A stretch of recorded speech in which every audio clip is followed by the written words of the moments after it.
everyone, welcome to Turf Wars, Season 4, Episode 12. The first show without tech issues in my entire history. Hopefully there'll be no tech issues this week. Very exciting. But yeah, welcome to the show. This is a show where we go through the last week's worth of transphobic nonsense. We look at the news, we laugh at the idiots, we deal with the depressing news together, so we can build the community and get through it together. And then, yeah, basically just laugh at more idiots. This week has a lot of idiots. I feel like it's a bit more like a classic Turf Wars episode from like season 1 or something. There's a bit of news at the start. And then, I don't know, I just felt like I encountered a lot of people that I just had to be sarcastic at in a row this week. Oh no.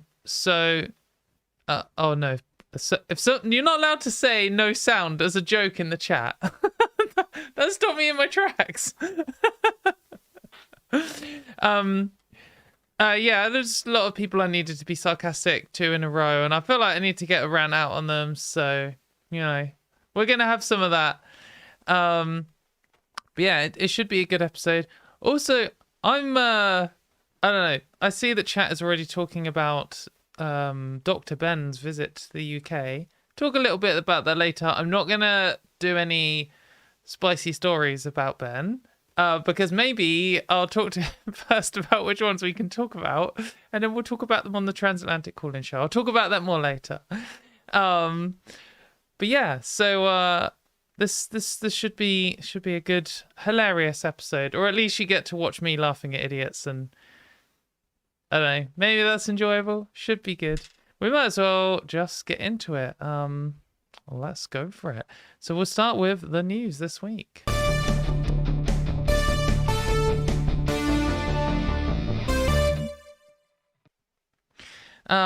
So obviously the most important bit of news this week is that the trans mind virus is mutating. So obviously that makes a lot of sense, and you know exactly what they're talking about, and this is a very rational, normal thing to write. And aren't you glad that you read this kind of thing and believe it? This is in American Conservative, which is an American outlet for conservatives, and is as ridiculous as you might imagine. So it starts off with, like, it's got a good intro. It's like, we were called alarmists, bigoted, Christo-fascists. After all, the transgender contagion was not spreading. Drag was just an art form, and school employees were not facilitating children's social gender transitions and hiding it from their unwitting parents. Except none of this is true. Turned out the trans movement pointed not to a slippery slope, but to a cliff. It's just the usual implying LGBT people are paedophiles stuff. But I just thought this was a good contender. A couple of weeks ago, we did the most deranged anti-trans headlines, and we missed out on this like masterpiece, which is, I mean, to be fair, has only just happened. But this has got to be up there with sacrificing kids to the trans lobby. The trans mind virus is mutating. I just don't know, like, how any self-respecting person can read this and not feel embarrassed. Like, someone actually wrote this down and felt like they either thought this is a good point, in which case I presume that they're beyond humiliation, or they thought, I'm going to write this to try and make a point or to try and win people over, in which case they must be embarrassed. This is so cringe. Anyway, this obviously isn't real news. This was just the first of the brain rot this week. But we'll get on to some real news. So this is some really grim news, actually. We've got a triple whammy from Florida. So this is Ron DeSantis, who for a while was... I don't know. I still think he could be the Republican front runner to be president, and still even could be the next president in the USA. We'll see. I think he's fallen off a little bit recently, but he could easily turn it around. But yeah, one of his strategies is to just go all out on anti-LGBT hatred, and is particularly targeting trans people. But this is horrific. This is, horror story Nazi Germany level insanity of Ron DeSantis signs law allowing trans kid to be taken from their families. The state can, so this is from the New Republic. The state can now kidnap kids in Florida. So they say Florida Governor Ron DeSantis signed a horrifying bill Wednesday that will let the state take transgender minors away from their families if they're receiving gender-affirming care or trans health care. The new law will allow the state to take custody of a child if they have been subjected to or are threatened with being subjected to gender-affirming care, which includes puberty blockers and hormone replacement therapy. Florida courts could modify custody agreements from a different state if the minor is likely to receive gender-affirming care in that second state. The text refers to gender-affirming care as sex reassignment prescriptions or procedures and qualifies this as care as a form of physical harm. So this is like pretty horrifying. They're obviously targeting the situation where they have some bigoted knobhead parent who doesn't accept their kid, and then one parent who does accept their kid, and they want to just be able to dispossess them. But it does sound like it could target families where both parents are supportive. It just doesn't seem like a safe place to raise a child, Florida, at the moment. If you have the option, and if you don't have the option, I mean, people have just got to look out for each other, and I don't know. I just don't know what it's like on the ground in Florida. But this is utterly terrifying. But this isn't the only thing he did. This is, in my opinion, the most horrific of all the things that he did. But he has also signed a drag ban so extreme it could cancel all pride parades in the state. It says the governor signed a bill that will effectively stop all pride parades and festivals in the state.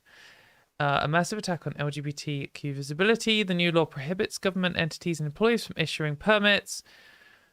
The law is so vaguely worded, the punishment is so high that at least one parade has already been cancelled. But it also goes down here and points out, so the Democratic representative pointed out that Florida already has laws to protect children, and so this is nothing to do that. Even though the plain text of this bill may not say drag, there is a greater context happening here, and we all know it. She said just before the bill passed and voted along party lines, critics have slammed the bill as being overly broad, which could have unintended consequences. Unintended consequences. They didn't give a fuck. Republicans admitted that the measure would prevent performances of the Rocky Horror Show and the musical Hair. So it's so like draconian and over the top. They don't care. Like they're not going to care about this. That will stop Rocky Horror. They don't give a fuck. They're not normal people. They're not like they have so much power and so little connection to reality that this kind of thing, they don't care if there's any consequences. It's not going to affect them, and if it did, they would just be above the law anyway. So who cares? Florida Republican Representative Randy Fine said outright that if passing a bill means erasing a community because you have to target children, then damn right we ought to do it. So, yeah, they don't give a fuck about wiping out LGBT people. That's the goal, really. But also, and I feel like less covered by, like, the New Republic here covered those two bills, which are both quite big deals. Obviously taking kids from families is pretty much what I think is so frustrating when you first encounter it, and then so predictable once you realize this is a pattern. Is that this kind of idea of the state coming to take away your children because it knows best and you don't, or the state controlling things like your clothing choice or shutting down your right to celebrate your religion, or all of this stuff is what the like American right wing talks about the most, apart from guns. Like guns is the number one, but then all of this other stuff is like the thing they claim to stand for the most, and it's them who are taking all of that away. And at first you're like, well, this is crazy. How could they be doing such a thing? They're such hypocrites. They don't give a fuck. If you still have that kind of energy, if you feel like you can just show people they're hypocrites and people will realize,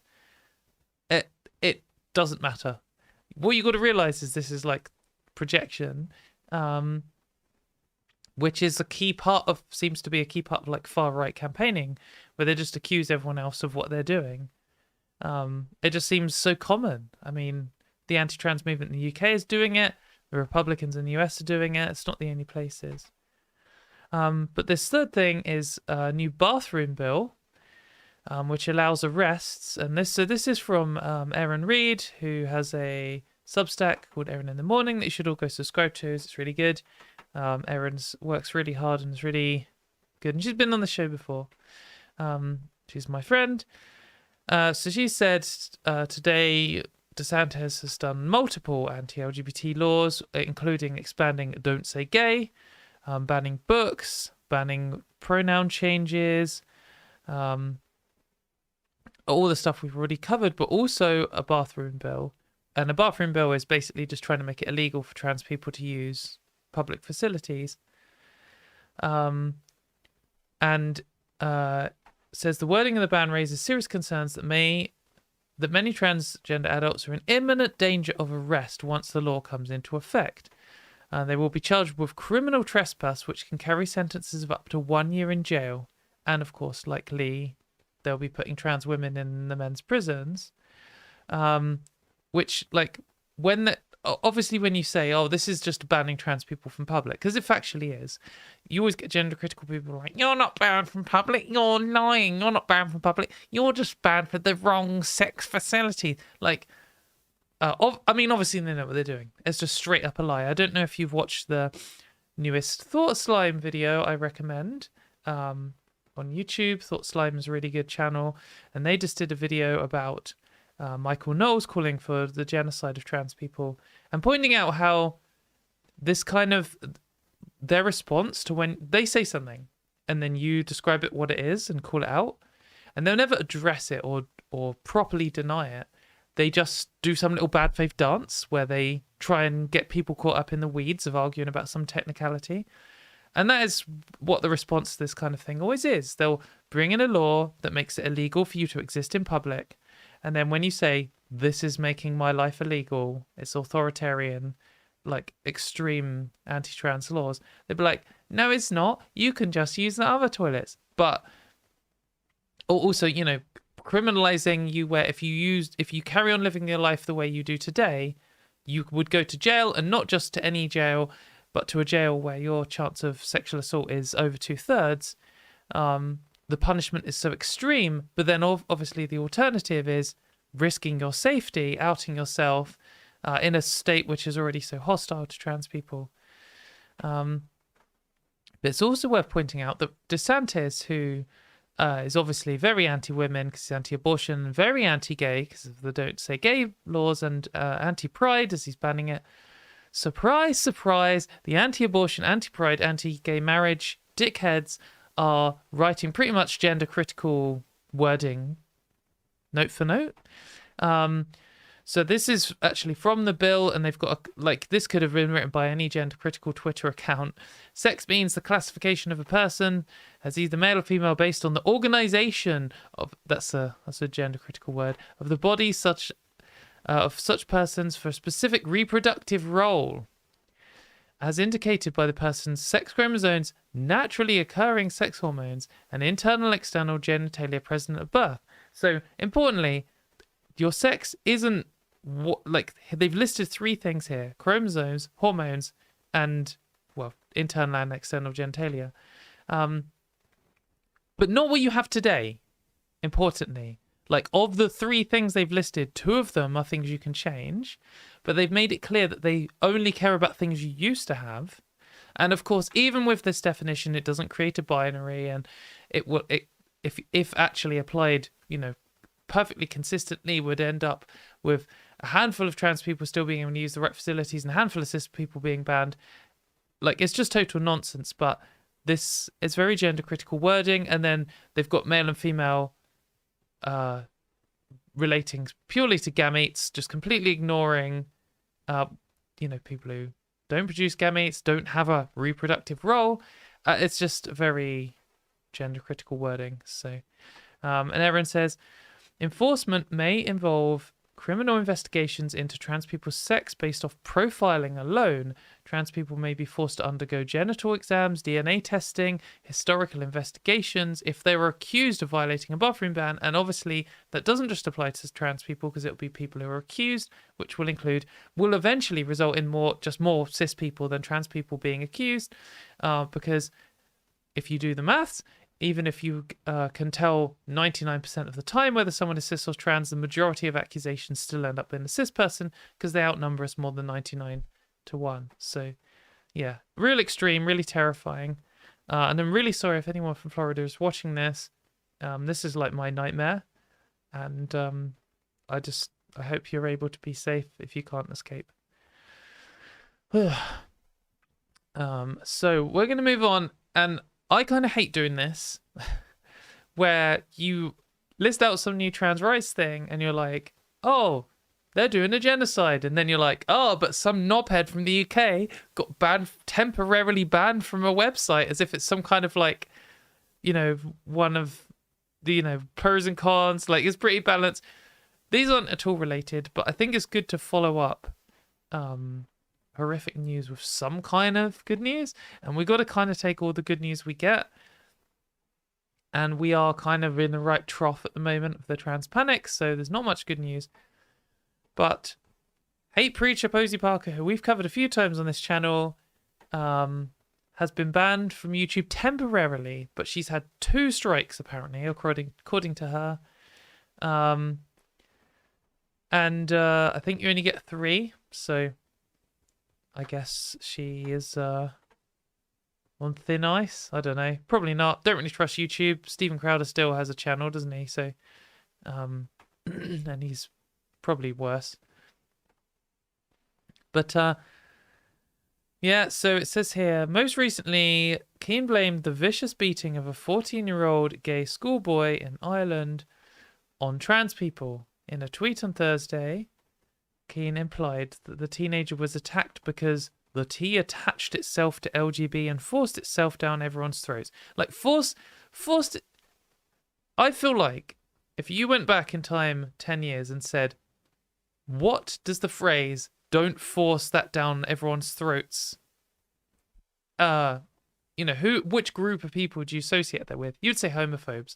Because, I spent years and years arguing for gay rights before I came out as trans to myself, and I just encountered this expression so much. Like, they're trying to force their ideology down everyone's throats, and like the idea of like to suggest that gay people were just minding their own business and then trans people showed up and forced themselves down everyone's throats, like saying that we were once separate but then using the exact same recycled homophobia against trans people.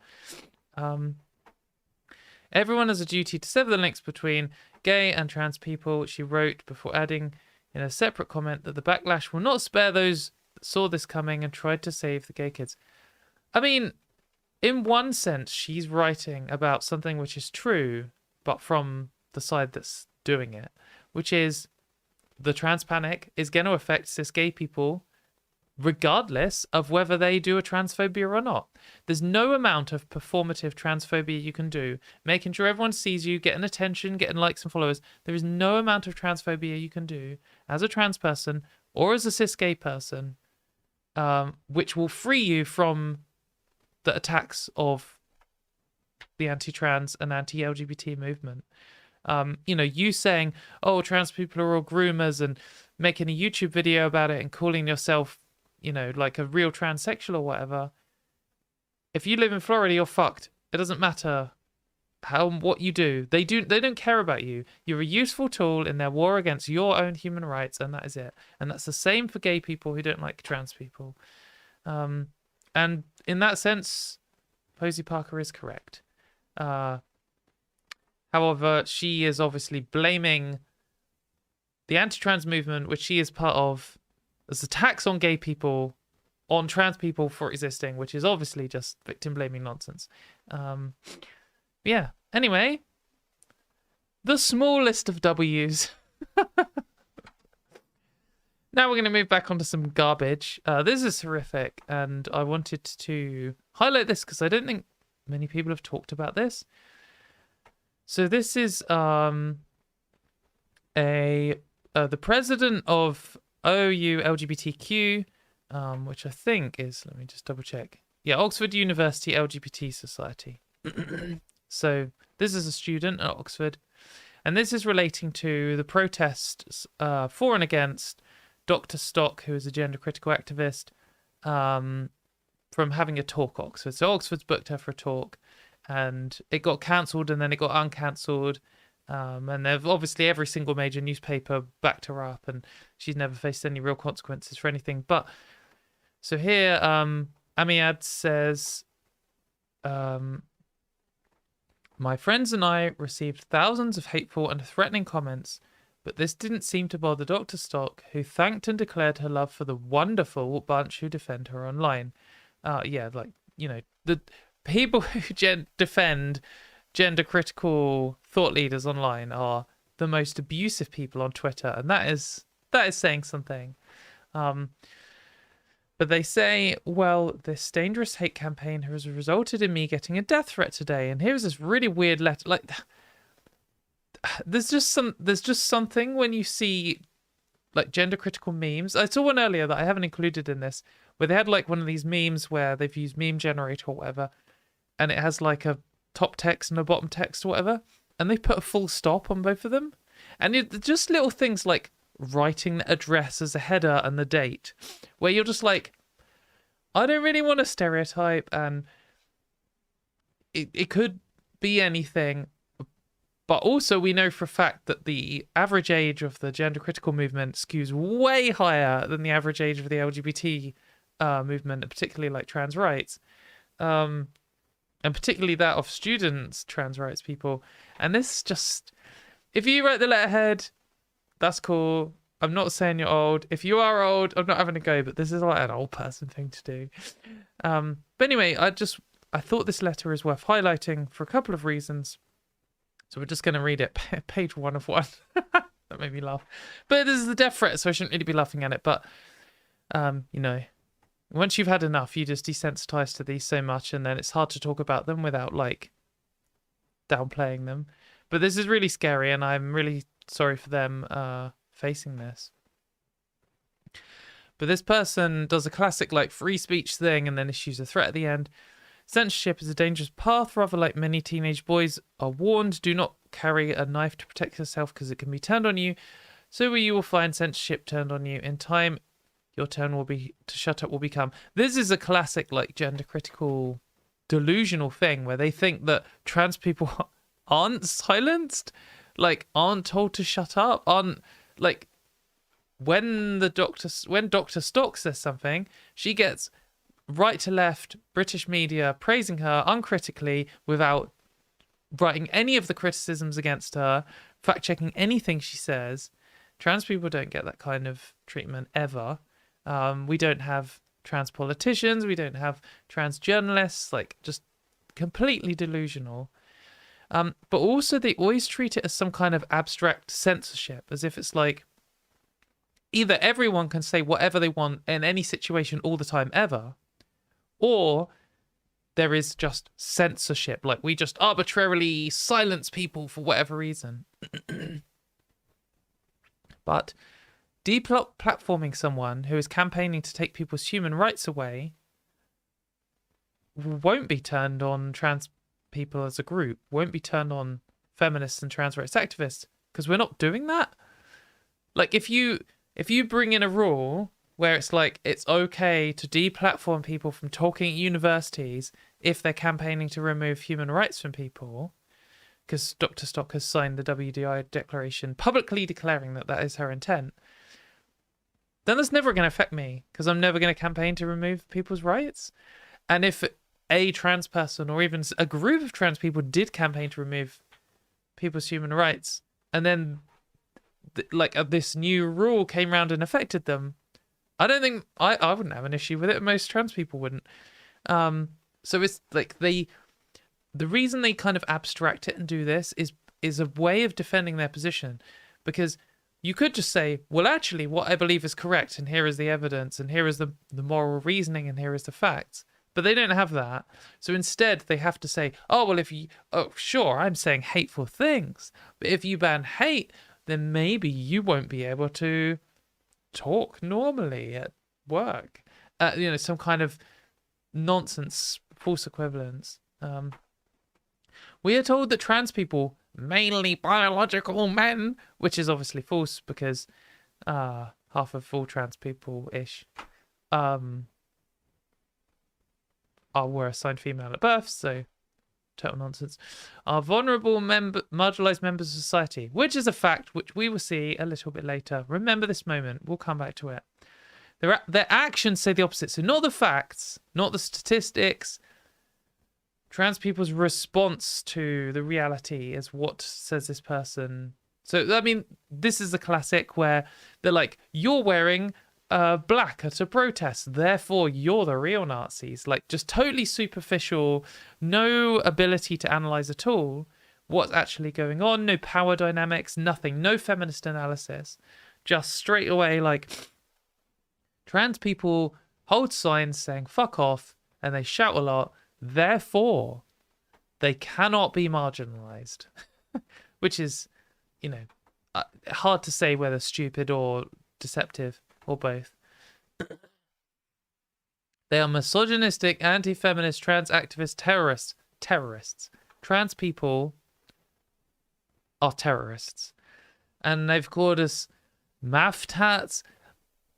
This applies to gender criticals and to feminists and trans rights activists. Coming up with your own little funny acronym is lame as fuck. When you're like, I don't like to call them TERFs, I like to call them turds. Pathetic. I cringe every time. If you do that, you should be embarrassed. That is a general call out. That is not a subtweet. But so many people do it. I don't care that you call them terms or some other thing. It's lame. You either call them transphobic or you call them gender critical, depending on whether you're describing them, the actions in general, the transphobic movement in general, or the gender critical movement in general. Yeah, lame otherwise. TERF isn't even a good term unless you're specifically talking about radical feminists. I'm not going to go off. Anyway, as president, this is important, as president of the LGBT society, you have linked yourself irrevocably to terrorists, not just at the University of Sussex, but everywhere. So if you're involved in a student LGBT society, this person says you are linked to terrorists. This is meant to be a reasonable defense of like anything. This is ridiculous. Dylan Mulvaney is a prime example. Somehow Dylan Mulvaney is a prime example of the president of Oxford Student University. And then this is like a little secret silent majority. Not true. They will only support blah, blah, blah, blah, blah, blah. Most people support us. Whatever. The writing's on the wall. Tide is turning. The backlash is coming. All of the normal things they say. And of course, blame it all on trans people. I'm attacking your human rights and it's your fault because you disagreed with me when I tried to attack your human rights. Classic abuser stuff. But then they say, meanwhile, my advice is to watch your back.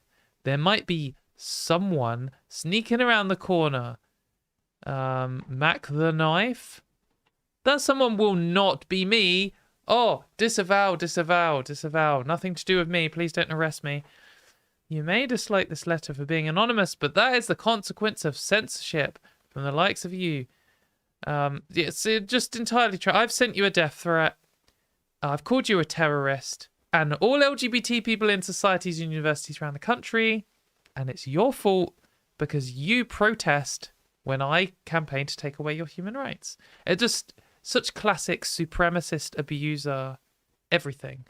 But so the reason why we've gone through that, to look at the kind of stuff people get for... this is I was going to say it's a kid. This is a 20-year-old person who, when you're as old as me, Seems like a kid. This is a young person who is receiving a threat just for being an LGBT person in the society and standing up for their own rights, which is horrific. But here we go. So now we're going to hype it up, and I think you should share this. And if you have any friends in Oxford or nearby, or you are in Oxford or nearby, go down. They're having a protest. It's on the 30th of this month, May, at 2 p.m. I'll link this in the description. It's a trans joy. So this is, what quite often happens. We've talked about this before recently, where there's a sort of, to counter the hatred, they have a celebration of LGBT people. From 2 to 7. So if you're around any of that time, let's do it. If you aren't, then maybe you could share this. If you're not in the UK and you know someone who is in the UK, share it to them. Get more people in response to the hatred and show them that we're stronger together. And that's the best thing, I think, to do. So well done to Oxford LGBT Society for standing against this, because I know it can be terrifying to receive this stuff. Like genuinely frightening. So yeah, good stuff. So we were just talking in this letter where they're like, trans people say they're marginalized and they're all lying. This new study, we won't go into this much, but a new, I didn't highlight the number, where does it say? A new study shows that 72% of trans young adults faced verbal abuse in the last year. 61% of LGBT people in general, so slightly higher for trans people. Non-binary people, so this has non-binary people and trans people separately. So presumably if you consider yourself both, I don't know, you could be in either one of these, but were 70%. And asexual people were 68% in the last 12 months. And I just think this is horrifying. And this is one of those things where they're like, oh, well, but no trans people have been murdered in the UK this year. Therefore, you are not marginalized. But then there are loads of statistics like this. Hate crimes went up 50% last year. 40% of people say they wouldn't hire wouldn't hire a trans person, and just loads of statistics like that. Huge number of trans people have been homeless compared to cis people. I've forgotten the actual number now off the top of my head, but horrifically high. And of course, 7 in 10 have faced verbal abuse compared to, I think it was 12% of straight cis people. I can't see it on screen. I didn't highlight a number, can't be bothered. But yeah, and it's also worth highlighting that some trans people are elitist shitheads, but also some trans people are just a bit dubious about non-binary people. You do sometimes encounter it. It's not super common, but there's sometimes this kind of idea of like, oh yeah, but non-binary people, they might, support us and be in a similar boat to us, and they might face transphobia. When the real transphobia happens, they're not going to get it. They do. This is basically the same number, 72% versus 70% for something like verbal abuse. Non-binary people get just as much, sometimes in some cases more abuse than binary trans people, because they break some rules of patriarchal society as well. So, and often in a more explicit way. So, of course, they're going to get it, and that's why we should all have solidarity. And you can look at these numbers, convince yourself otherwise, or fuck off if you disagree with that. So I'm going to take a little break from talking. I only slept 3 hours last night, and I got up at 4 a.m. to drive to the airport. So a couple of days ago, I went on BBC Radio 2, and hopefully this isn't too cheap, but I'm going to play the clip now. It's 10 minutes long, so skip ahead 10 minutes if you can't be bothered with hearing this again, and I would discuss how I think it went. But this, I went on the Jeremy Vine show in the middle of the day on BBC Radio 2. BBC Radio 2 is one of the most listened to channels in the UK. Radio 1's kind of for music, BBC 2 is more for discussion. And yeah, I presume a few people listen. I had lots of people message me saying they hear it from my like real life friends. But 2 different people messaged me to say, my mum just heard you on the radio and she says you did really well. So that's cool. But yeah, so let's have a listen to this and see what you think. This is about the government considering making it compulsory for teachers to out trans kids to their parents against their will. So, grim stuff. If a child tells their teacher they want to change gender, should the school be obliged to tell the child's parents? It's a question many schools are grappling with. The government first promised to provide guidance more than 5 years ago, but it hasn't materialised. The Department for Education says it's coming this term, like Christmas. It's a massive issue. In a survey for the BBC of more than 7,000 teachers, 8% of primary school teachers said they taught trans or non-binary pupils, compared with 75% in secondary. About 3/4 said their school would support a child who wished to socially transition if they did it in the school. That means changing their name, changing their pronouns and so on. 39% of the secondary school teachers who responded said they would support that even if the parents said they weren't comfortable.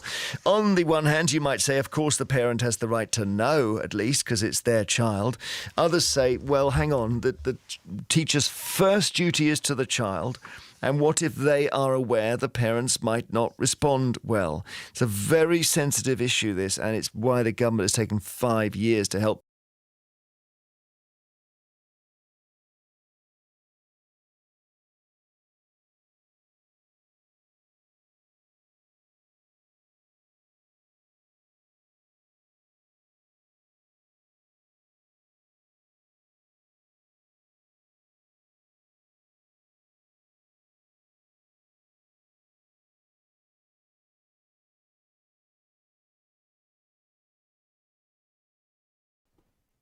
I pressed mute and I shouldn't have. So I'm going to chime back in. I haven't listened back to this yet. And I thought I could just let it play for 10 minutes and have rest my voice. No. I'm going to cut in a few times, I'm sure. But the description of this wasn't too bad. Like let me just, yeah, my sound's back now. Okay. Thanks everyone for letting me know. His description of like the 2 sides wasn't too bad. It was a bit both sides, but this kind of claim that the government was taking 5 years because it's a difficult thing they care about is just total garbage, like just total nonsense. Anyway, let's hear more what we have to say. And also thank you for the super chat, solidarity from Sweden. Things are looking grim in the UK. I usually promote transhostile as the appropriate term, by the way. Yeah, I think transhostile is a good description. At least it's not some crappy acronym. The teachers out with some advice. Meanwhile, they are left basically to make their own decisions, which is not very easy for them. vine@bbc.co.uk is the email. Please include your phone number when you email so we can call you back and get you on the show. Text is 88291 and the WhatsApp number is, as always, 08000 288 291. Just put that in your smartphone and it should stay there. Mark Lehane is a former head teacher and the head of education at the Centre for Policy Studies. Katie Montgomery is a feminist, a trans activist, and is herself a trans woman. Katie, you go first here. What do you think?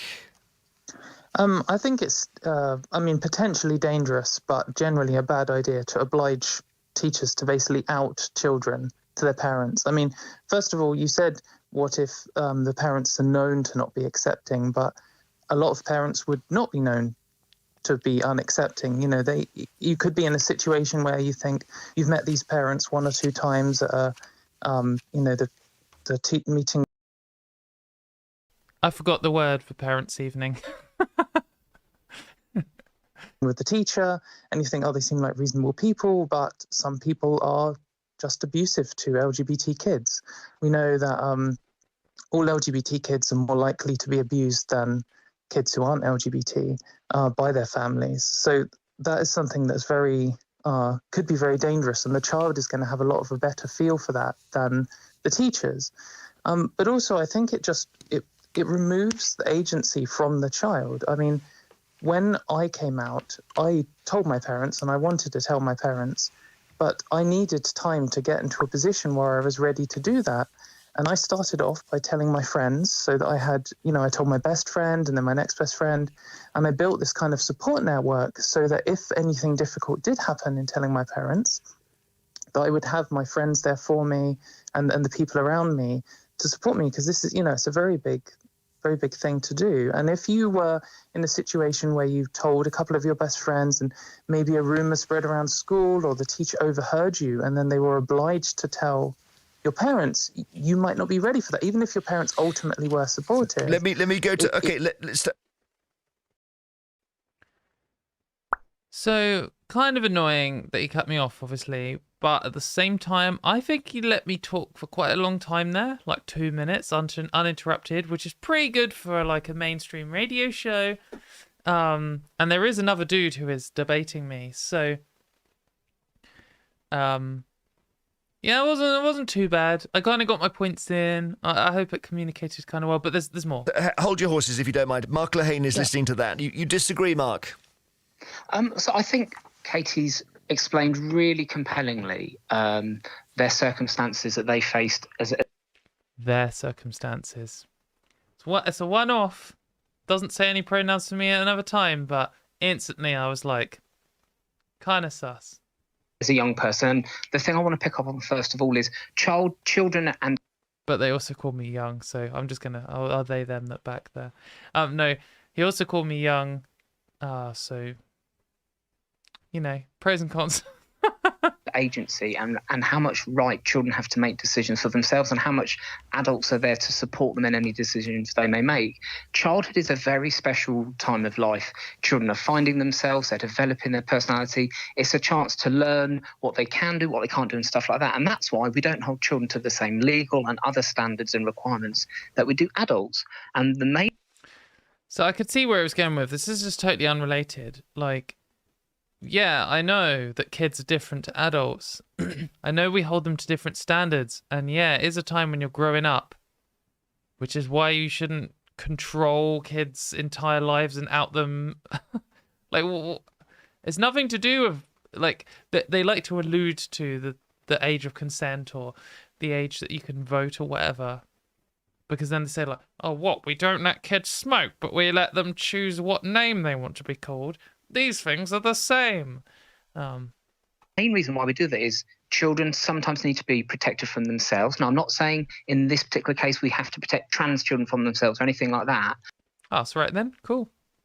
But what I'm saying is the general principle is with young people, you involve their families who overwhelmingly are the people who are best placed to protect them, and you go from there. Now, if there are cases where a child genuinely thinks they will be at risk of harm if their parents are told something, that is a safeguarding situation. And that is something that schools have dealt with for years and years and years. They're used to dealing with. That's very, very different, though, from moving away from the principle that parents should always be informed if there's something about their child that they need to know. But you haven't explained why they need to know it, have you? So behaviour at school or whatever. Go on, Katie. Themselves, if they were ready. If the child was ready, they would tell their parents. And if they're not ready, then they won't tell their parents. And I guess the question is, what benefit is there at all in this situation to forcing them? It seems to me like the only reason you'd want to do that is if you have controlling parents who want to stop their child from, being LGBT or who want to, control their lives. Because if they weren't like that, then they would find out on their own anyway. Mark. Yeah, no, so listen, so the question is, if a teacher overheard something about a child, on the grapevine, they wouldn't necessarily intervene, and they certainly wouldn't need to inform parents at home. What we're talking about here is whether children have the right to socially transition at school without their parents being told. Now, if we need to hear more we need to hear more from what the CAS review is saying about... Reference the CAS. We don't need to hear from the CAS review. Like, we know what's good and bad to do these things. This is, it's a little sneaky gender critical thing where you can say, we'll just wait for this independent review, which we all really like and trans people all really don't like, and also isn't run by someone who knows what they're talking about, and also is a government, chosen by the government, who have openly said they want to do something about this, is an attempt to like seem more authoritative than the position really is. Whether social transition is a psychological or medical intervention, because if it is, we do need to involve doctors and we do need to involve parents in that decision. It's not something for schools and children to decide between themselves. So that's why I'm very wary about saying we should move away from this principle of involving parents, because there's a lot of people out there that work with lots of young gender confused people that are trying to get to the bottom about Gender confused. what the best way to support them is. And remember, this is about supporting children. Go on, Katie. That's another point is for people who, you said gender confused, I think that's not the best term to use because it's kind of derogatory, but people who are just exploring might not want to be in a situation where suddenly everyone knows and, they've told their parents and stuff. Sometimes you just want to say to your friends or even to your teacher, some children, the teacher is someone they trust the most, and they might just say, hey, I want to try this out. Can you use different pronouns for me? Or maybe can you try a different name for me? And we're not talking about medical intervention, just like a small, just can we try this out? And then should a teacher say yes? Well, hang on that issue. Sorry, but Mark, if a child wants to try out being of a different gender, should a teacher? I don't know. There's just something about the way they talk about it just kind of makes me laugh. Just so can we try out different pronouns? It's like try if you were gonna change your name. Like, oh, let's see how this sounds. How does it sound when my friends say a different name for me? And you're like, no, I don't really like it. And I can say that because like I picked a different name before, Katie, and then I was like, no, this isn't for me.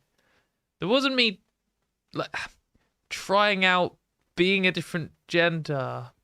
I mean, I guess people do kind of try out being a different gender, but I don't know. Maybe I'm just being weird, but it's just the way he said it was just a bit lol. Teacher go along with that?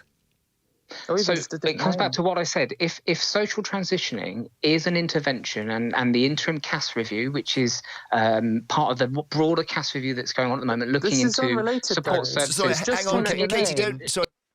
I did interrupt a bit. I feel it's frustrating, and I know that probably I shouldn't interrupt.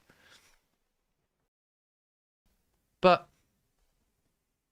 like he's saying, oh well, if we find out from the CAS review that social transitioning is a major intervention, like it's not a major intervention to let someone change their name. Like, what does that mean? We know that. We don't need some review from some conservative politician. It just isn't. Like, what are you talking about? I mean, we can have an argument about, like, which medical treatments count as major and which ones count as minor, if you like. But we can't say that there's going to be some review which may conclude, can you call me Katie, is a major intervention. That's like saying, well, what if we have a review and we decide that eating white bread instead of brown bread counts as a major intervention in your life? Well, it's fucking not, mate. What are you talking about? Garbage. Sorry, just don't chip in. Sorry, Katie. This is really important. Okay, this is why schools feel stuck in the middle. This is why schools feel stuck in the middle. Okay, because what we need is medical experts to tell us that are working with gender dysphoric young people or gender questioning young people. So to be fair to this guy, he's been kind of nice. He hasn't done many gender critical dog whistles. He's obviously not a wacko conspiracy theorist like the last person I had to talk to on the BBC was. And I called him out for saying gender confused, and he switched to gender dysphoric. So that's an upgrade.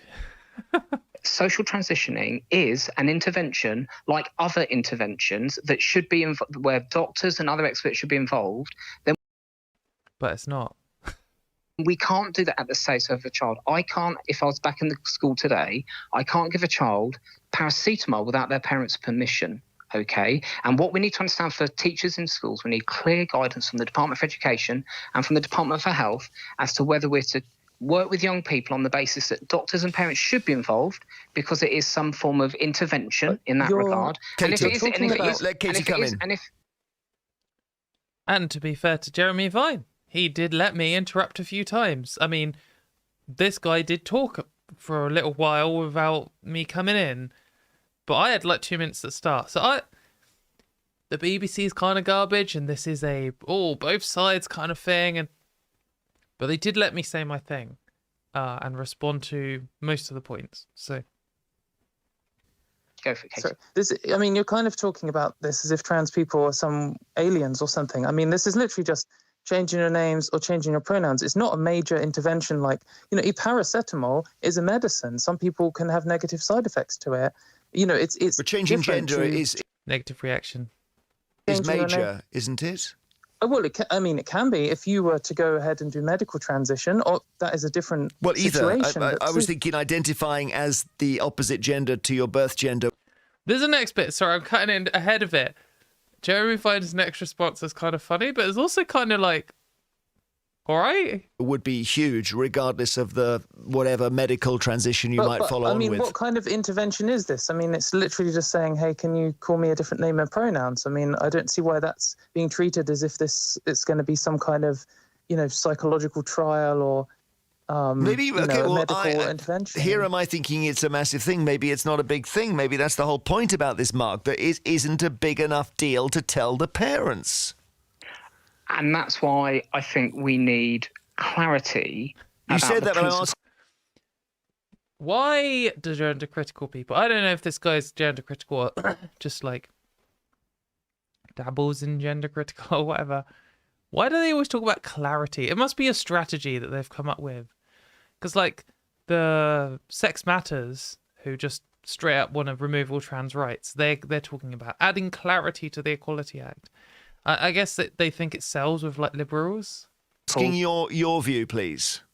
Yeah, no, but I think we need clarity about whether it is a big deal or not, because different schools are working with these situations in different ways, because we haven't had clarity, because the emergence of large numbers of gender questioning young people is a relatively new phenomenon, and we're trying to, as a society, get our head around how we support those kids in the best way, and it doesn't feel right that schools are left by themselves.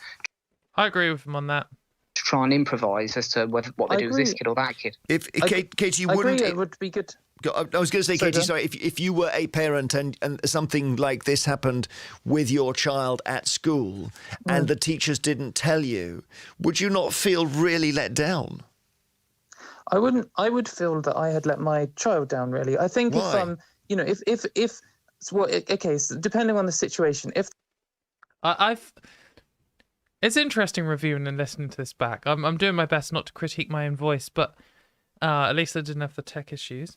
But it's also interesting, like, critiquing his interviewing and stuff. And that why there was, I think, well, I mean, it was kind of unnecessary, but it was kind of good because sometimes people don't say why. They just say we need clarity over and over again. Or they say, like, well, I think this, or, whatever. And then presenters don't ask them why. And they need to. They need to just...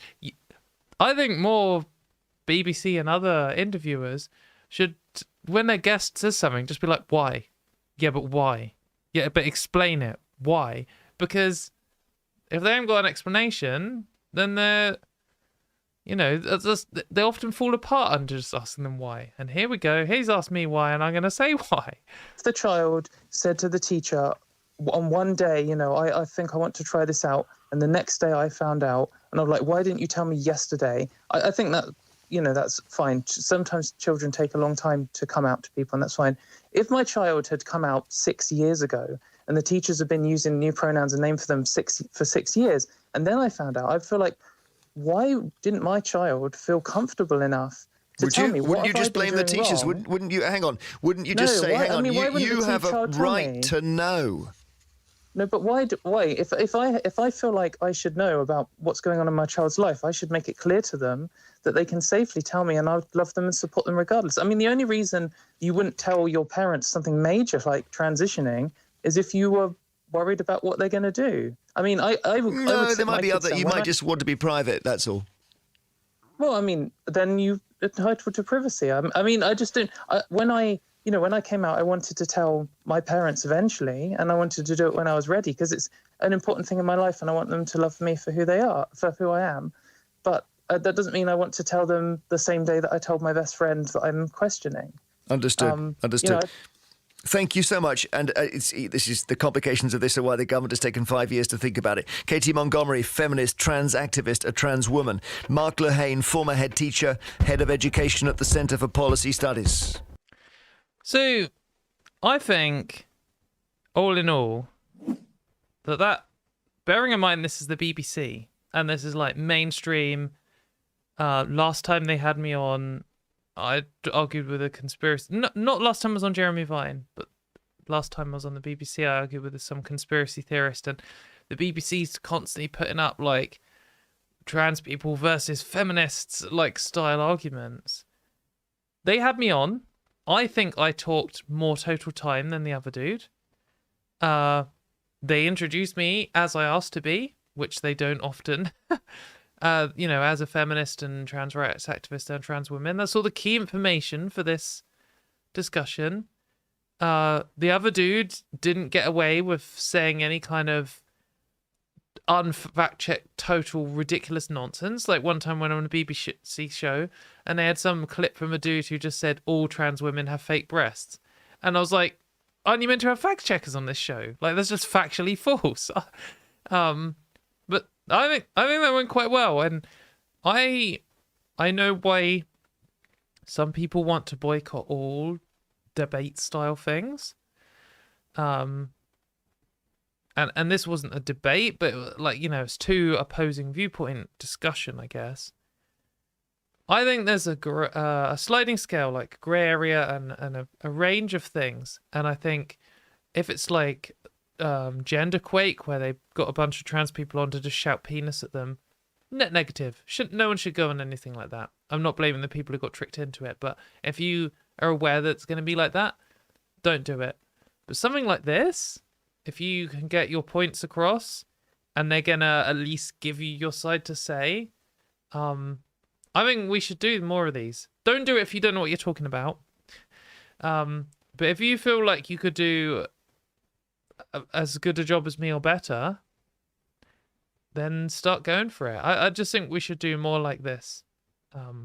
This kind of thing, because there will be people who have no idea anything about that. Look, I think it can easily get into the trap of thinking there's like the enemy and then there's us. I mean, if you think the world's like that, it's already a bad sign. You should don't have this binary thinking. It can really trap your mind. But it can get very easy to just forget about everyone else. Like, you think, oh, people have a secret preference. Lots of people are kind of transphobic and they'll get swayed. Most people have no fucking idea what's going on. They don't know. They're kind of interested and they've never heard these pro-trans arguments before in their life. They've never even heard a trans person speak. And I'm not saying I did anything great by doing this, and I don't know how well I did, and I would love to hear, so please do tell me. I really appreciate feedback for stuff like this, both on my performance on that and what I'm saying now. But I just think that there will be some people who heard that and be like, oh, didn't really think of that before. She seemed pretty sane. So, thanks, Phoebe.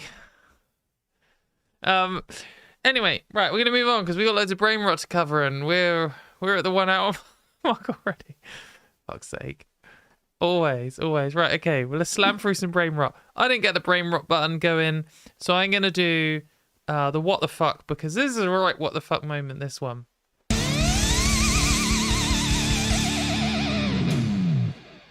So, here we have someone saying, here at the square, trans rights are human rights. Posey Parker doesn't speak for Birmingham women. I'm a mother and a trade unionist, and I stand against biological determinism and its use to attack members, community students, and kids. Let women speak.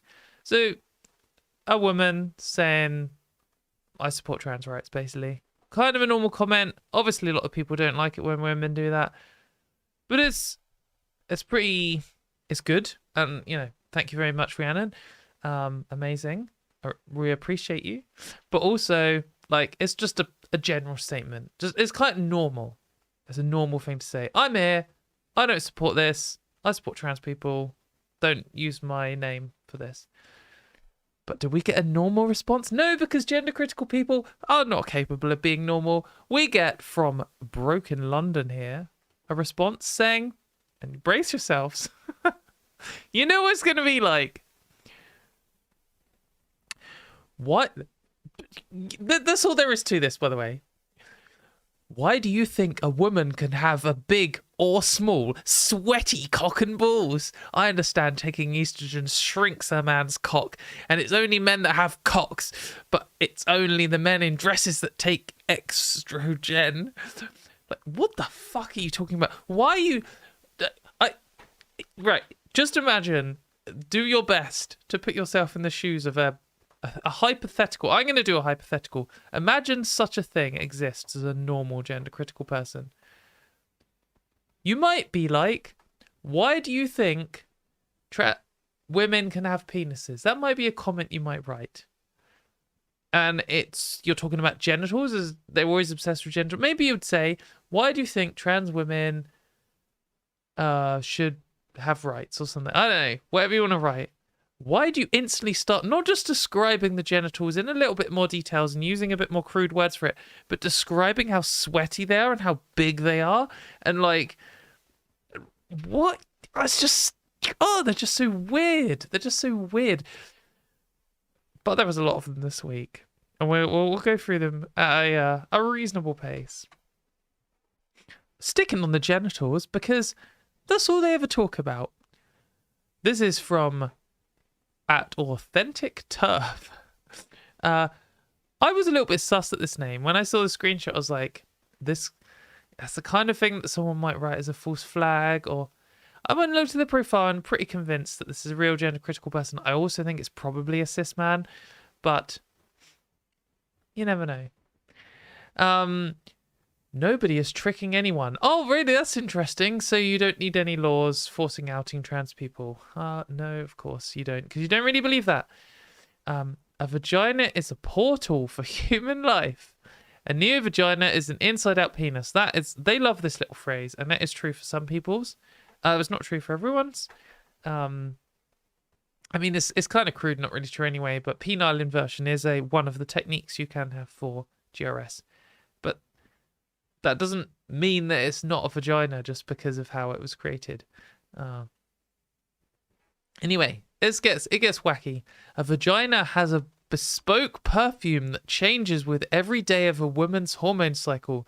This scent can hypnotize a straight male. This is why I just feel like it's probably a man writing this. A neo-vagina smells of colon, likely repulsive to a straight male. So, I mean, likely repulsive? I would assume that the smell of colon, whatever that smells like, is repulsive to most people. But they love saying this thing, which just isn't true, you know. But it's a thing. It's a repeated claim. It must come from one of the bigger gender criticals. A vagina can tense and relax to accommodate each of its many functions, like it has its own consciousness. Okay. A neo-vagina needs to be dilated daily, forever. Not true. For some people that is the case. That's also the case for some cis women. Your vagina doesn't have a consciousness. I mean, mine doesn't. Maybe that's because I'm a biological male, but like, I feel like my brain has a consciousness. Maybe your vagina is in control. I don't know. Accommodate one of its many functions, but I don't really want to talk about my genitals, but mine can tense and relax, and it can accommodate many functions. You know, it's got a tin opener and all the other things. It's just normal. A vagina is snuggly and cozy. A neo-vagina is likely tepid at best. I don't know. Well, this is the only true thing you've said, isn't it? I don't know. You don't know anything. You don't know what you're talking about at all. This is not vaginal superiority. It's just the truth. It's not the truth. You just literally just admitted you made it up. And not only did you just totally make it up, this doesn't make any sense at all. Why do you think vaginas are warm? Like, do you think it's some kind of female soul? Do you think the XX chromosomes make it? Or do you think it's because humans' body temperature on the inside is warm? Like, in your mouth is warm too. Up your bum is warm. Like, what's wrong? Tepid. Who describes a vagina as tepid? Like, what is wrong with you? Why are they like this? Why are they like what kind of the weirdest thing? You're like, okay, this is kind of weird stuff, and it's kind of this kind of like mystical feminine essence thing that drives a lot of misogyny and LGBT phobia.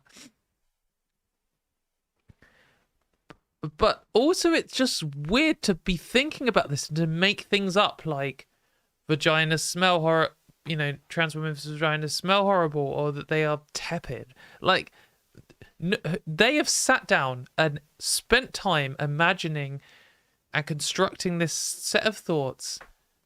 Trans people's genitals. I've never in my life, even though I've been forced to talk about genitals a horrific amount of time, and even though I've spent ages considering my own genitals for the purposes of upgrading them, I've never thought about gender critical people's genitals in my life. That's the first time I've ever said that sentence. It's fucking weird. Like, who would do it? Why are they so obsessed with genitals? But of course, they don't just have issues with genitals. They also want to control what you wear. So this is from Mississippi. Late last night, a judge ruled that Harrison County schools can bar our client, a trans girl, from attending a high school graduation unless she wears boy clothes. Like, just utterly ridiculous.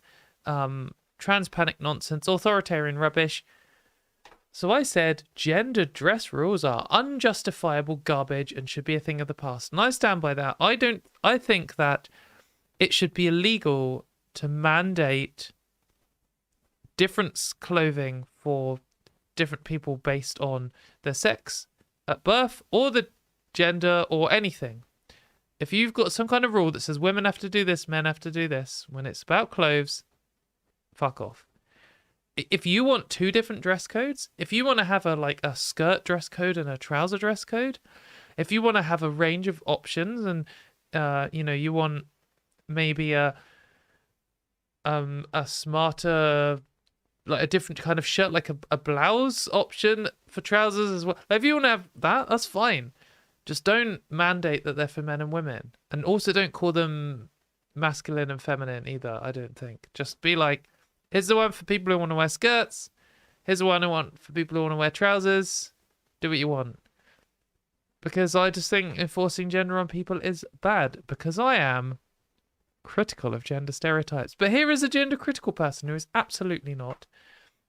And she says, in response to me saying gendered dress rules shouldn't exist, she says, then dress as a man. Then. Two thens. Stop putting makeup on. Stop genderizing yourself as a woman. If there should be no rules. But no, you want to see a woman following a stereotypical female role. Oh, why are they all so stupid? Like, what are you talking about, mate? So I say there shouldn't be rules for gender at all, and then she says, oh, okay then. Well, in that case, you should have to follow the rules I just made up. As if she's doing oh, well, by your logic, but like literally by my logic, I shouldn't have to follow any rules for gender, because I just said no one should have to follow any rules for gender clothing, because it's fucking stupid. Like, the irony, like, you think you did something here, mate? You thought this was some kind of oh, well, Katie has actually implied that she should have to dress as a woman, but she also just said, no, I don't think I should have to dress as anything. I think people who judge you for how you dress can fuck off, like gendered clothing. I mean, I guess if you're judging someone for absolutely hilariously bad fashion sense, sometimes if you're punching up, it's all right. But I just think gender clothing rules are rubbish. And what do you mean genderizing myself as a woman? Like, why should I stop wearing makeup? Makeup doesn't belong to women. Men can wear makeup. I should be able to wear this makeup whether I'm a man or a woman or anything. Like, what is it to do with you? I want to wear this. I think it looks nice. And I want to wear my municipal waist t-shirt that has Donald Trump shooting his own oh well, I don't know. I'm not going to say it on YouTube. You saw the picture. It's a metal band t-shirt. If that's too female for you, then Okay, I'm glad you have cool friends. Very stereotypical female role. I mean, there's not much more stereotypical than being into crossover thrash metal. Next, right, so talk on the clothes thing. This is Women's Right Next Network, which are basically just a Twitter account, and someone whose full-time job is being anti-trans now, but also talking about clothes. Like, they pretend that they are critical of gender in some way, but they're just not at all. Women don't want to wear clothes modeled by a male. Why you don't say male and female or women and men? It is disingenuous and not an accurate representation of women and what we want and what womanhood is. Womanhood isn't defined by clothes. Like, that is a thing that sometimes gender critical people say to me, and I'm like, yeah, I know, that's my position. But it's not your fucking position. You say it because you know it. You think it makes you look like you've got some kind of feminist position. But it's not actually what you think. Like, no gender critical people are calling this out and being like, oh, well, actually, womanhood isn't defined by not just the clothes we wear, but the clothes that someone is wearing in a catalogue. And they always do. Women don't want. And what we want. You're not women. You're woman. You're a person. Gender critical people always speak on behalf of all women. Like, it's so frustrating. It must be, so frustrating for cis women who are just constantly reading all this fucking women don't want this. It's like, women aren't a hive mind, and in fact, more women support trans rights than the Pose. So, fuck you. And all right then. So what's the issue here? Let's take this as a fact. All women don't want to buy this product. Well, then they won't fucking buy it then, will they? What's the problem? Like, oh no. Someone won't buy this because someone they don't like is in it. All right. Is that some kind of save women's sports? Oh, what are you talking about? You ridiculous clowns. So shout out to Ben, who talk a little bit about in a sec. Ben did a series of tweets about, so he's a doctor, and he did a series of tweets about how you do not have the right to know the full medical history of every medical practitioner you encounter, because obviously. And also your employer who employs doctors and other people doesn't have the right to know your full medical history. It's a massive violation of privacy. It's dangerous. It's anti-workers' rights. It's nonsense.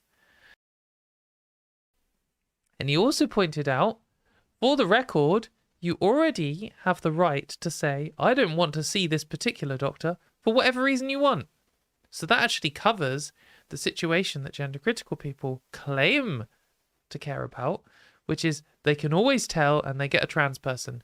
If someone walks in the room and you're transphobic and you think they're trans, you could just say, can I see a different doctor, please? And the answer would be either yes, or it would be, we do not have any other doctors. You can either go home or you can see this person. But that isn't really what they want, because they want to force out trans people and they want to take away our right to privacy. But this person responds, there was a series of ridiculous responses to this. This person responds, why not? They know about mine. Seems only fair. Like, is this a real argument? When I read this, I thought they were joking. Like, oh, well, yeah, of course, the doctor you're seeing knows your entire medical record. They're reading it off a screen. That's why you're there. If they didn't know it, they couldn't do their job properly. But that doesn't mean you're not a doctor. I was just like, this must be a joke answer. But no, because this person says, how about we all just avoid seeing any medical practitioners until people like you go away? How's that for a solution?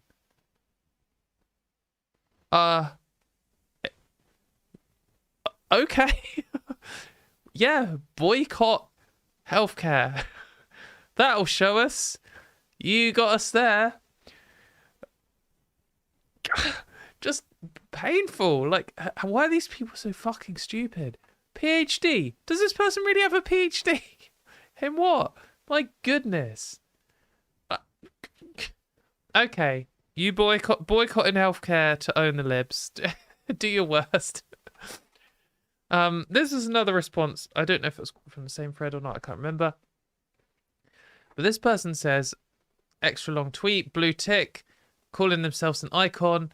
All the things that blue tick and gender critical people always seem to have in common. They think they're more important than they really are. Being patronizing doesn't make you right. Not everything is on the spectrum. Not everything is on the spectrum. So here's a list of things that make that point. Air and land. Earth and outer space. So already we're into like, I mean,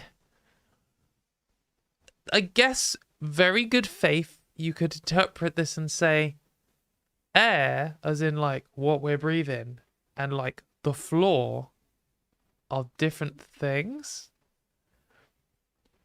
But when you go down to like, certainly when you're looking at like where outer space starts, like that isn't actually easy to define at all. There isn't a point in which the atmosphere stops and space starts, for example. And what counts as the Earth also isn't clear, because is the Earth just the solid parts? Because like most of the Earth is liquid or gas. And then the gas planets like Jupiter, you would say was the biggest planet. But if you said planets don't count the gas part, then it would suddenly be a lot smaller because it's mainly gas. So that's actually not as clear as you think. So this is just wrong. And this is just like the vibe of this whole thing, where you say something that seems kind of common sense to you that you learned in GCSE science, but it's actually just wrong. Sun and moon, I mean, they're not opposites, but actually, again, what is the definition of a moon and why did we decide it? What is the definition of a star and why did we decide it? Well, we've just decided that a moon, the definition of it, isn't going to include any stars because we've decided that it's a small rocky body, like by definition, excluding the stuff that we've called a star. But I mean, where's this limit for small? And at what point is it two planets orbiting around each other? And at what point does a star, which has cooled down and stopped having a nuclear reaction, and then gets caught in the orbit of something else, like, who said, if you just saw it, would you be like, is this a planet? If it's got something orbiting around it, which could be a smaller star, which is cool. Like, it's just not clear. Life and death is another very good example. When someone dies, you think, oh, they're either alive or they're dead. But actually, bits of people can die in a way where it's not clear if they're alive or dead, which is why you end up with people on life support for sometimes years because the family can't decide that the person has died, even though potentially enough of their brain is dead that they might be classed as dead by some people and not by others. And even if you just think about this in the time, do you really think that there's like 1 nanosecond where you are alive and then the next nanosecond you are dead, like with some kind of square wave cutoff? I mean, obviously, as you're dying, it's a process that takes some time. Even if you were incinerated by a nuclear bomb, that time is a very short amount of time. But if you're dying of suffocation, for example, so this is really grim, drowning, then it's not like your brain just goes off. Like, it slowly loses consciousness. And at what point in that process do you die? And often you hear people talk about how they were like legally dead and then came back to life. I mean, not that often, but that can also happen. I mean, this isn't straightforward either. Do like dehydrated tardigrades count as alive or dead? Are viruses alive? It's not obvious. Male and female is you can't use that as an example for the thing that you're trying to prove. Water can be liquid, gas, or solid, but each molecule cannot exist in more than one state. Molecules don't exist in any of those states. These are states of collections of molecules. So a single that doesn't make sense as a comment, but also collections of molecules can actually simultaneously exist in all three states. So you just know nothing. They never know. It's just you just see this kind of like arrogance from gender critical people all the time, where they learnt something when they were at primary school about how electricity goes around in a circle or something, and then they just declare it fact. And if an expert disagrees with them, they just somehow convince themselves that the experts are wrong, never to learn anything ever again, and to get angry about it. You can have some crazy philosophical discussions about how close things can get to each other, but meaning is clear. But the meaning isn't clear. You think it's clear, but you couldn't describe it. You couldn't give a definition of any of these things that turn them into a binary. Words must mean things, and we use common understanding to communicate with each other based on those understandings. Yeah. And in common communication, people refer to me as a woman. Like, this is undermining the argument you were trying to make. Ridiculous person. My goodness. Nearly pressed the clown of the week button, but I know it's coming.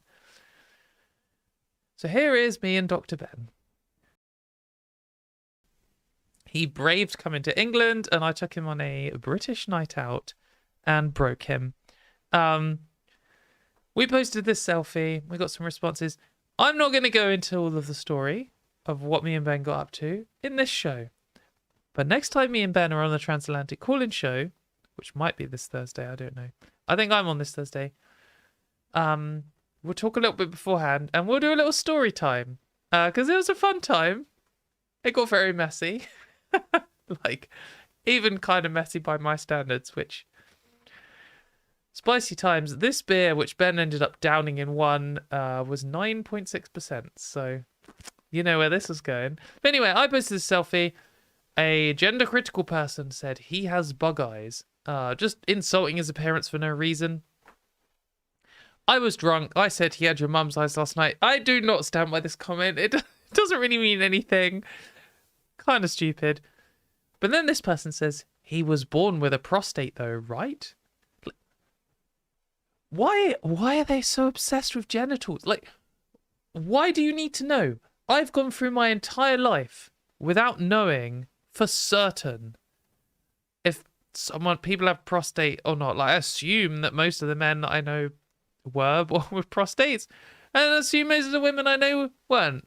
But I don't need to know. It doesn't actually affect my life. If it turned out that every single man in my life had some developmental condition where they were born without a prostate, I wouldn't need to know, and it wouldn't affect me at all, and I don't care, other than if it had complications and I could help them in some way. Fucking weirdos. And I said, yeah, I always ask everyone this when I'm introduced to them. You are born with a prostate, right? And this person says, you all made it necessary to ask questions like that. No, he didn't. You cannot blame this on me, mate. It isn't necessary to ask whether someone was born with a prostate. That is you being a fucking weirdo. Like, just, they're just such freaks. Like, what's going on? My goodness. Get a life. It's not my fault that you are hopelessly obsessed with people's genitals. That is a you problem. Stop watching so much porn, you weirdo. So now we are into...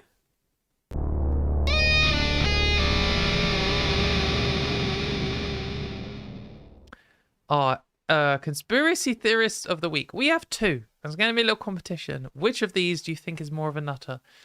So this is Evil B, who might be in the chat. Shout out if they are. Who has found this guy Barry is one of Graham Linehan's friends. Oh, here's a comment from Phoebe, who was also on the night out.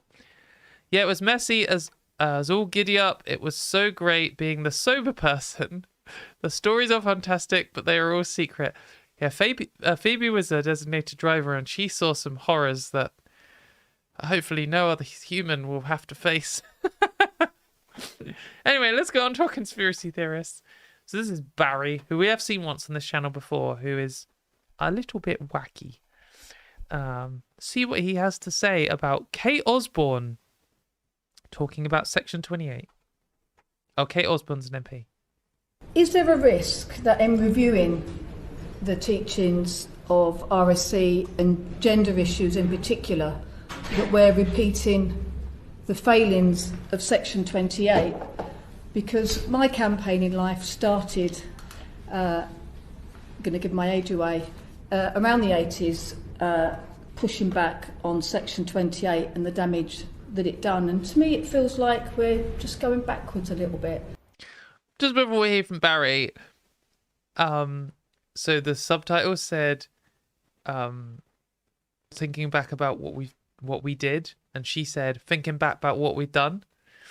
And that probably sounds horrible to most of the people listening to it, but that's how people talk where I'm from. But like thinking about how it done, innit? Like not how we did it. Anyway, let's hear from the very astute and screwed on. I don't know, screwed on? That doesn't even make any sense. What am I saying? Head screwed on Barry about this.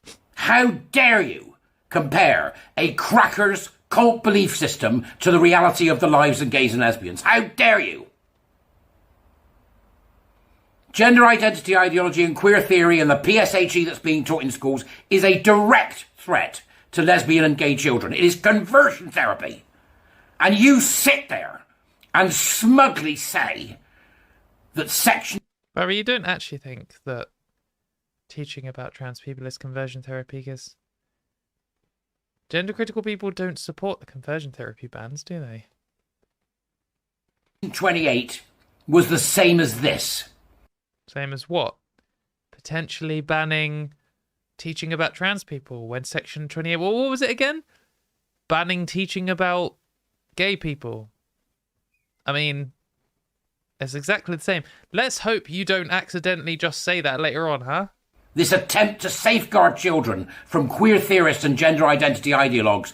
Gosh, I wonder what they said about Section 28 when they passed it. Wonder if it was about safeguarding children from gay theory and gay identity ideologues.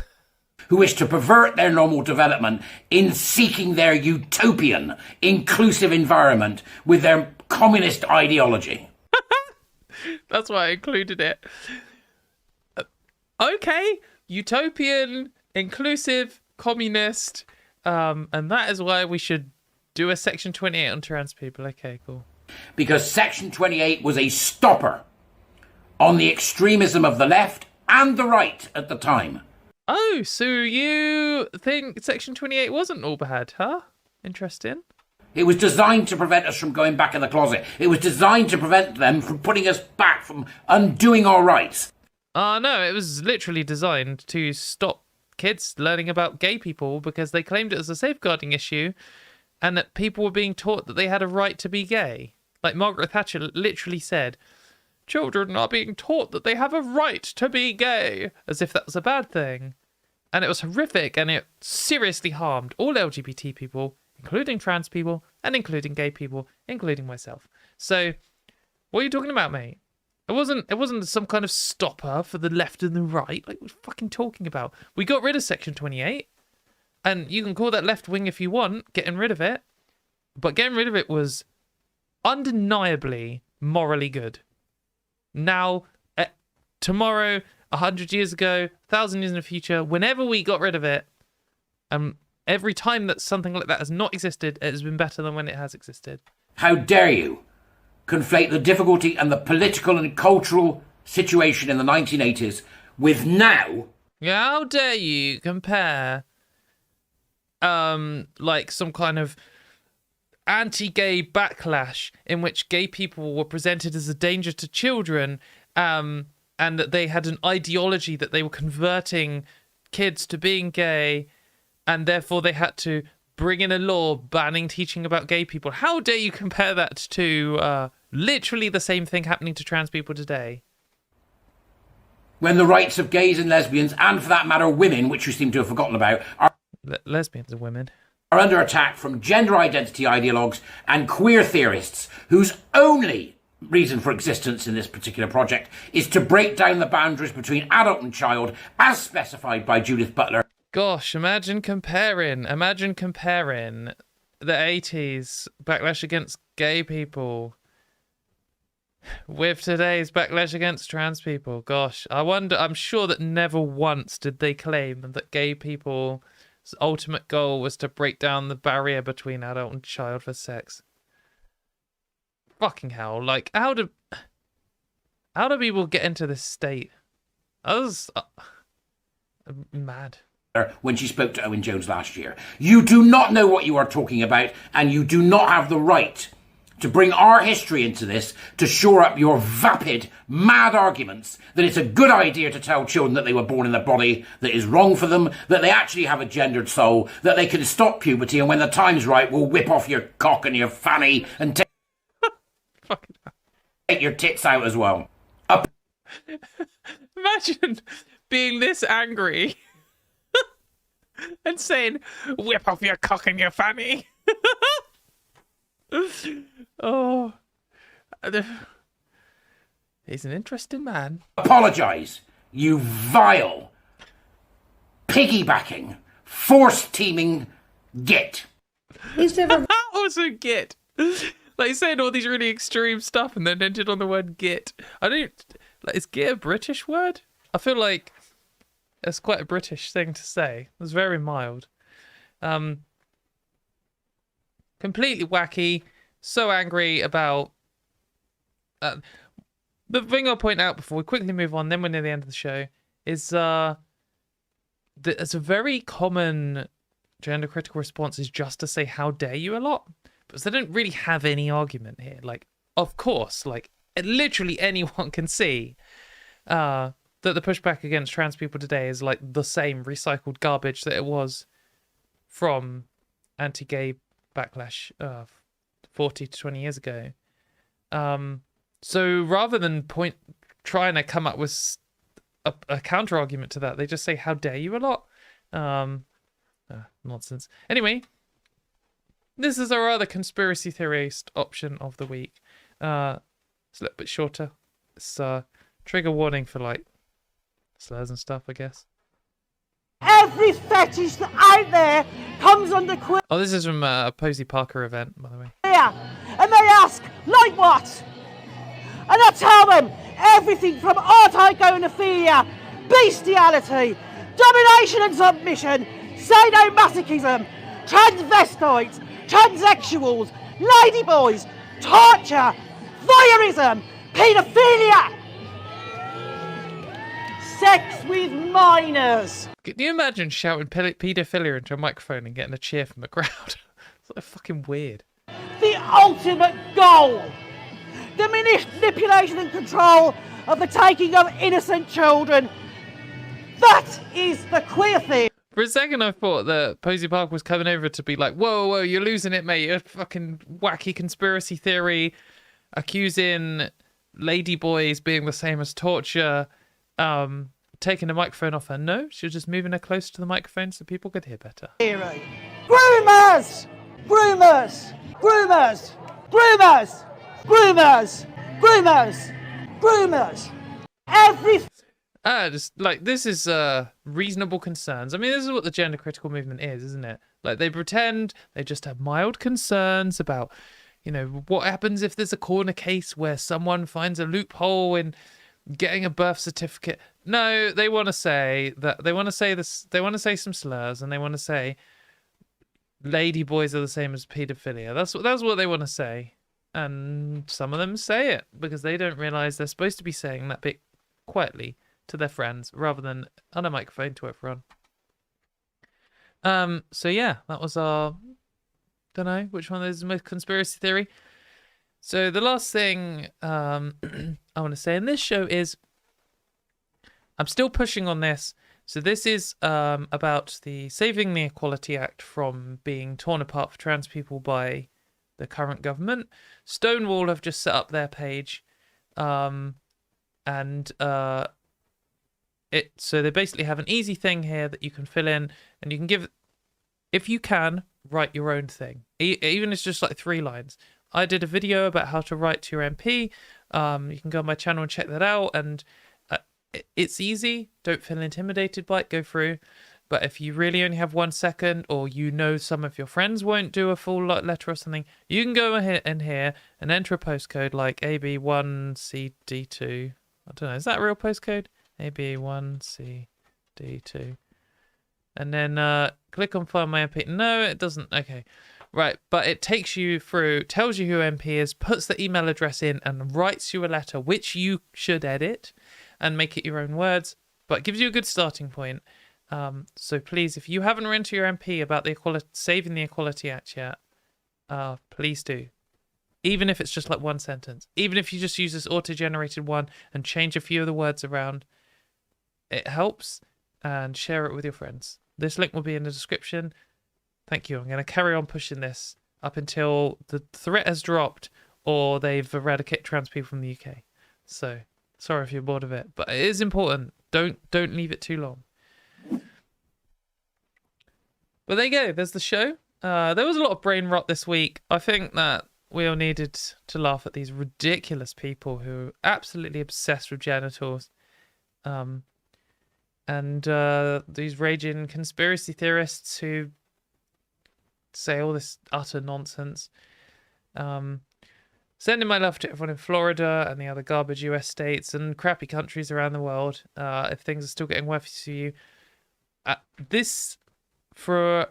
feel like we are at kind of the pinnacle of the trans panic, and that doesn't mean it's going away tomorrow or next year or even in the next 5 years, but soon will be the point when we look back in 20 years time and go, that was the worst bit.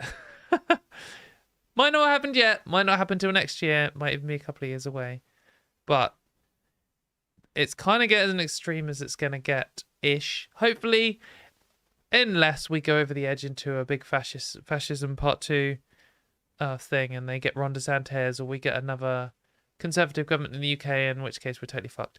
But hopefully both of those are going to be avoided, and we've just got to get through this. And if you are in Florida, then that's not forever. They haven't totally destroyed forever Florida for the trans people the rest of time. Eventually you'll win it back, and we're all in this together. Anyway, yeah, thanks everyone for watching. Come next week, 9 PM UK time, as always. Like and subscribe. I'll see you all next week.